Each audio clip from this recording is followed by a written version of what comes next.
Welcome to Lesson 12 of OpenOffice Calc. In this lesson, we will look closely at creating, formatting, and editing charts and graphs. Firstly, let us look at the information that we have available in our spreadsheet.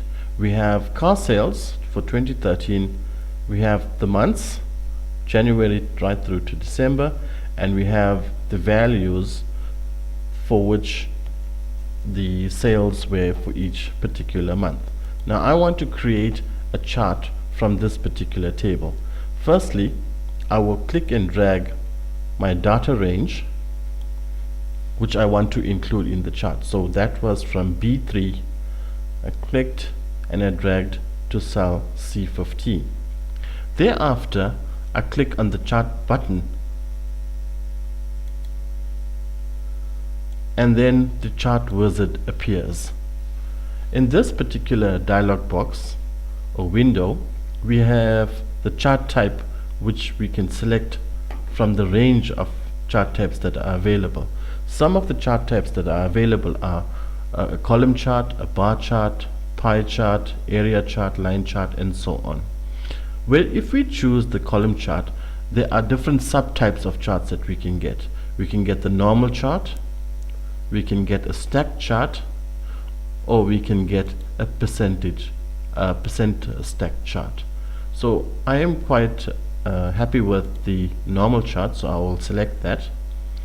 Thereafter, I will click on next. We are on point number 2, the data range.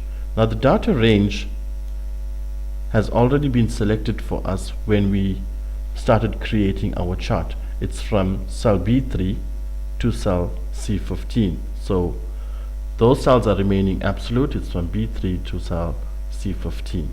All right. The data series in columns. That means that the information in our series is contained in columns and not in the rows.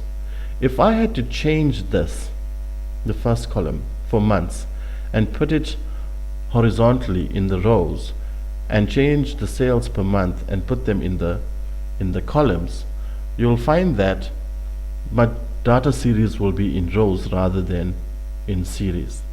The first row as a label, that means the first row B3 and C3 are labels. That's your month and that's your sales per month. The first column as a label. The first column is also a label which is going to appear in my chart. I will thereafter click on next. The data series. The data series is simply what we have here, sales per month. The data ranges are the name, which is from C3, that's the month, and the Y values are from C4 to C15. That means from C4 to C15. Okay, we are happy with that. We'll then move on to click on next, and then we have what we call other chart elements. So I'm going to give my chart a title and call it car sales, and I'm going to give it a subtitle, say 2013.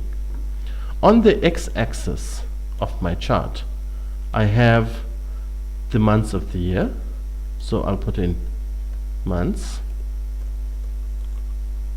and on the y-axis I have the amounts that were sold for. I'll put in amounts. Alright, and thereafter, if we look at the display legend here, we want it on the right hand side, which is by default, and then we will click on finish. So there's my chart that's available to us. There's the title, the subtitle, the x-axis, the y-axis,